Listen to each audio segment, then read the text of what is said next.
Oftentimes, a point estimate is not enough as an estimator of a population parameter.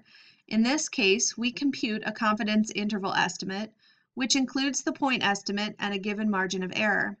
A confidence interval estimate is a range of values so that the parameter is likely to occur within that range at a specified probability called confidence level.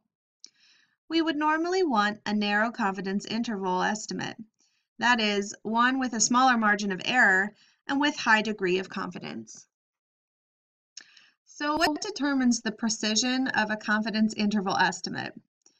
The precision of an interval estimate is determined by its margin of error.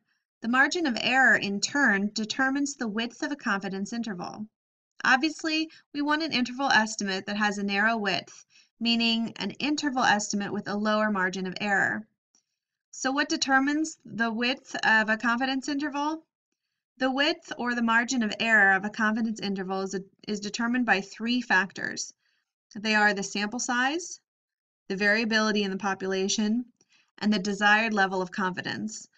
Larger sample sizes result in narrower intervals. Populations with a smaller variability yield narrower confidence intervals, and a higher confidence level, assuming other things constant, yields wider confidence intervals.